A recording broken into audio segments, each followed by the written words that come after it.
दोस्तों, जब एक लड़की की शादी होती है तो लड़का अपनी पत्नी से मिलने के लिए पहली रात उस कमरे में पहुंचता है।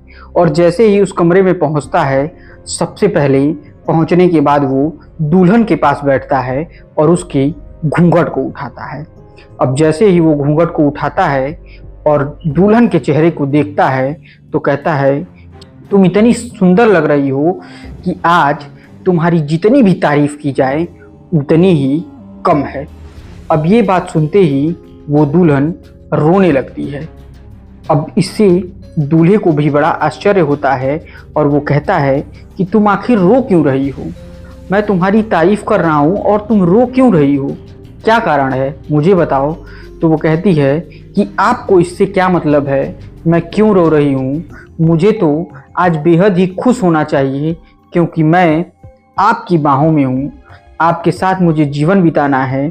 लेकिन ये ज़िंदगी मेरे किस काम की है जिसमें मुझे कोई खुशी ही ना हो रही हो। तो पूछता है कि क्यों रो रही हो? क्या तुम्हें किसी की याद आ रही है? घर परिवार में तुम्हारी माता जी की याद आ रही है? तो कहती है, नहीं, है कोई जिसका मुझे याद आ रहा है। तब वो दूल्हा गुस्से से भर जाता है और उससे कहता है कि तुम्हारा दिमाग खराब है। जब हमारी शादी हो गई है तो तुम किसी और को याद आखिर क्यों कर रही हो? और ये सब चीज़ अब भूल जाओ, तुम्हारी शादी मुझसे हुई है। वो रोने लगती है और कहती है, हाँ मुझे पता है। बातचीत शुरू होती है और इस पर दूल्हा किसी बात पर नाराज होता है और कहता है कि जब तुम्हें मेरे साथ यही करना था तो तुमने क्यों मेरे साथ शादी की? क्यों नहीं तुमने पहले ही अपने माँ बाप से कह के उस लड़के से शादी कर ली? आखिर क्यों मेरी ज़िंदगी तुमने ख़राब की? मेरी तरफ से भी 8-10 लाख रुपए इस शादी में खर्चा हुए हैं और तुम्हारे पिताजी के भी तरफ से इस शादी में 8-10 लाख रुपए खर्चा हुए हैं। अब ये सब सुनने के बाद वो लड़की और रोने लगती है और ये लड़का कहता है कि अब मैं तुम्हारे और तुम्हारे बाप के ऊपर, दोनों के ऊपर केस करूँगा क्योंकि तुम लोगों ने मिलकर मेरे साथ बहुत बड़ा धोखा किया है। इतना सुनते ही सुहागरात के बेड पर बैठी वो लड़की सीधी दूल्हे का पांव पकड़ लेती है और कहती है कि प्लीज़ ऐसा कुछ मत करिएगा, आप जो कहेंगे मैं वो करूँगी। अब इसके बाद वो लड़का यही देखना चाहता था कि वो लड़की किस तरीके से अपने परिवार की खातिर अपनी इस ज़िंदगी को कुर्बान करके किसी और से शादी कर लेती है। और दूल्हा कहता है कि तुम्हें परेशान होने की ज़रूरत नहीं है, मैं तुम्हारे इस चेहरे को हमेशा मुस्कुराते हुए देखना चाहता हूँ। और उसके बाद वो दूल्हा कमरे से निकलकर बाहर चला जाता है। नमस्कार दोस्तों, मेरा नाम आर्यन मिश्रा है और आज हम आपको एक ऐसी इमोशनल कहानी सुनाएंगे, यकीन मानिए जिसे सुनने के बाद आपकी भी आंखें भर जाएंगी। अगर आप चैनल पर नए हैं तो वीडियो को लाइक और चैनल को सब्सक्राइब करना बिल्कुल मत भूलिएगा। दरअसल ये कहानी शुरू होती है उत्तर प्रदेश के महाराजगंज में। उत्तर प्रदेश के महाराजगंज में बिन माँ की एक लड़की अपने पिता और भाई और भाभी के साथ एक गांव में रहा करती थी। उस लड़की का नाम सपना था और सपना 12वीं की पढ़ाई पूरी कर बीए में एडमिशन ले चुकी थी। अब उसे बीए की पढ़ाई के लिए गांव से तकरीबन 7-8 किलोमीटर दूर जाना पड़ता था और उसी गांव और उस स्कूल के दरमियान बीच में एक चौराहा पड़ता था। अक्सर हम देखते हैं कि लड़कियां हमेशा चौराहे पर किसी न किसी कॉस्मेटिक दुकान पर हमेशा जाया करती हैं और वहां पर वो हमेशा अपनी ज़रूरत के सामान को खरीद लिया करती हैं और उस दुकान वाले से उन लड़कियों का अच्छा खासा परिचय भी रहता है। अब धीरे धीरे आना जाना शुरू होता है। एक दिन सपना जब घर से निकलती है तो उस चौराहे तक पहुंचते पहुंचते उसकी साइकिल ख़राब हो जाती है और परीक्षा का समय 11 बजे रहता है और तकरीबन 10 बज जाते हैं उसे उस चौराहे पर पहुंचने में। अब उसकी साइकिल उसी चौराहे के बीच में पंचर हो जाती है तो वो सीधी साइकिल घुमाकर उसी कॉस्मेटिक की दुकान पर आती है।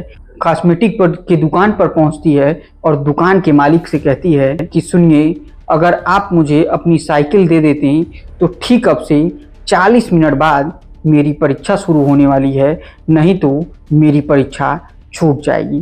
तो वो कहता है कि तुम परेशान ना हो, मेरी साइकिल देने की तुम्हें ज़रूरत नहीं है, मैं भी उधर ही निकल रहा हूँ, मुझे दुकान का कुछ सामान लाना है और मैं तुमको अपनी इस इलेक्ट्रिक स्कूटी से वहीं पर छोड़ देता हूँ। वो कहती है कि जल्दी करिए वरना परीक्षा मेरा छूट जाएगा, अब सिर्फ और सिर्फ 35 मिनट ही बचे हुए हैं। ये कहते हुए राजेश कहता है थोड़ा सा सब्र रखिए, और दुकान से बाहर निकलता है और अपनी स्कूटी स्टार्ट करता है और कहता है आइए बैठ जाइए। अब बैठकर जैसे ही सपना और राजेश दोनों उस स्कूल की तरफ बढ़ते चले जाते हैं तो रास्ते में इन दोनों लोगों की बातचीत होती है। राजेश पूछता है और आपको क्या पसंद है, और आप देखने में मुझे बहुत अच्छी लगती हैं। ये बात सुनकर सपना कुछ बोलती नहीं है, चुपचाप बैठी रहती है। लेकिन कौन जानता था यही सफ़र उन दोनों लोगों की ज़िंदगी का सफ़र बनने वाला है, क्योंकि कुछ चीज़ें जीवन में इस तरीके से होती हैं जिसकी आप कल्पना भी नहीं कर सकते हैं, और वो चीज़ें आपके जीवन में होकर रहेंगी। और ठीक इसी प्रकार प्यार मोहब्बत है, आप न चाहते हुए भी जब अपने जवानी की दहलीज पर कदम रखेंगे तो प्यार मोहब्बत हो ही जाता है। जैसे दिन ढलने के बाद शाम आती है, उसी तरीके से इस लड़कपन के बाद जब जवानी आती है तो प्यार मोहब्बत होना तो तय हो जाता है। और इन बातचीत के दरमियान ही समय का पता ही नहीं चलता कि तब तक स्कूल आ जाता है और सपना कहती है अब मुझे यहीं जल्दी से छोड़िए, मुझे एग्ज़ाम देने जाना है। अब उससे राजेश पूछता है कि आप कितनी देर में बाहर आएंगी, तो कहती है 3 से 3.5 घंटे बाद ही मैं बाहर आऊँगी, और आप परेशान मत होइएगा, आप सामान लेकर चले जाइएगा और प्लीज़ मेरी साइकिल बनवा दीजिएगा, मैं इधर से किसी लड़की के साथ आ जाऊँगी। अब ये कहकर वो अब एग्ज़ाम देने चली जाती है और इधर राजेश अपने काम से चला जाता है। लेकिन जब वो एग्ज़ाम देकर बाहर निकलती है तो देखती है उससे पहले राजेश वहीं पर स्कूटी से खड़ा रहता है। अब जब सपना बाहर आती है तो राजेश को देखकर चौंक जाती है और कहती है कि क्या आप गए नहीं, आप यहीं पर मेरा इंतज़ार कर रहे थे क्या? तो वो कहता है कि हाँ, मैं सोचा आप इधर से कैसे जाएंगी और मैं भी यहीं से गुजर रहा था, सोचा समय भी हो गया है तो थोड़ी देर रुककर आपका इंतज़ार कर लिया, और आपको लेकर मैं सोचा कि उस दुकान तक छोड़ दूं ताकि वहां से आप अपनी साइकिल लेकर अपने घर चली जाएं। अब और उसी गांव की 4-5 लड़कियां जब सपना को देखती हैं तो पूछती हैं कि क्यों, तुम इनके साथ क्या कर रही हो, और इससे भी मजाक के लहजे में पूछती हैं कि बताइए भैया, आज आप सपना को स्कूटी से घुमा रहे हैं और हमें तो कभी नहीं स्कूटी पर घुमाते, अगर हमारी भी साइकिल पंचर हो जाए तो क्या आप हमें स्कूटी से कॉलेज छोड़ने आएंगे?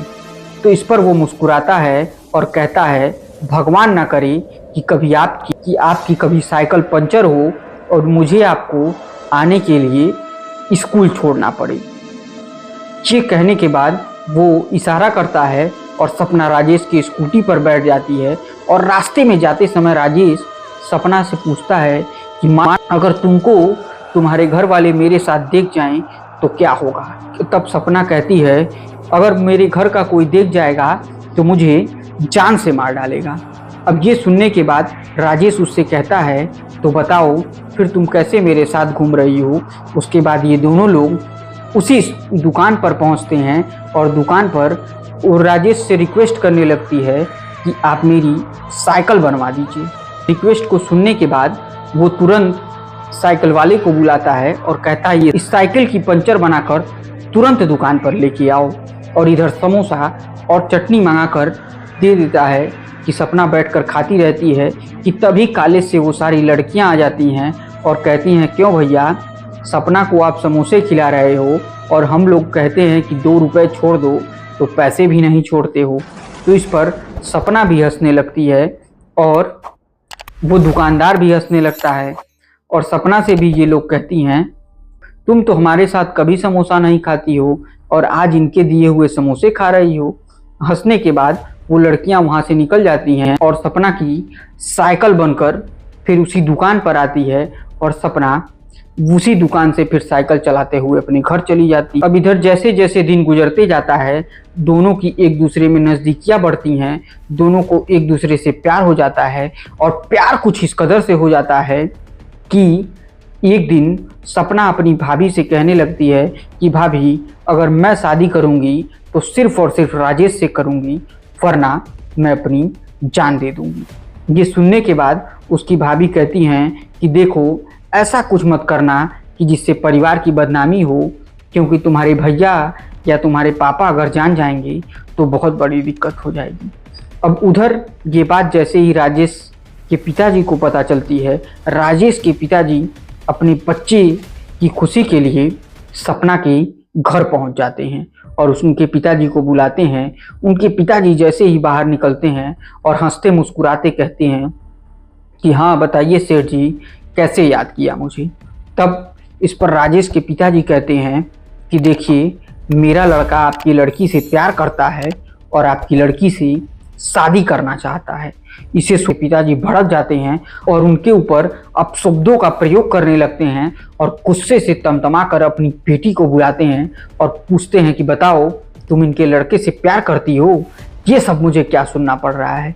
लेकिन इस पर सपना डर जाती है और सीधे मना कर देती है कि नहीं, मैं इनके लड़के से कोई प्यार वार नहीं करती हूँ।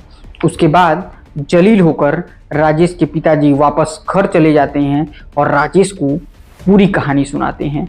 इसके बाद आनन फानन में सपना के लिए लड़का ढूंढा जाता है और एक धनंजय नाम के लड़के से सपना की शादी करा दी जाती है। अब जैसे ही सपना की शादी उस धनंजय नाम के लड़के से होती है और सुहागरात के पहले दिन जिन सारी बातों को धनंजय जानता है, तो तुरंत ही अगले दिन वो सपना को अपनी ससुराल से लाकर अपने नैहर यानी महाराजगंज में पहुंचा देता है और सबके सामने पंचायत बुलाई जाती है और कहा जाता है कि जब इसका प्यार किसी और के साथ था तो मेरे साथ इसकी शादी क्यों कराई गई, और पैसा मैंने अपनी कमाई से खरीद कर लगाया है, इसलिए मैं इस चाहता हूँ कि इसकी शादी अब फिर से राजेश से हो।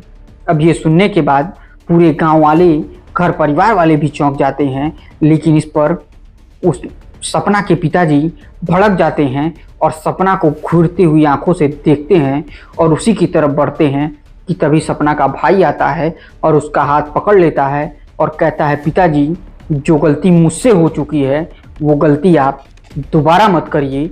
सपना की खुशी अगर इसी में है तो इसकी शादी उसी से करा दीजिए।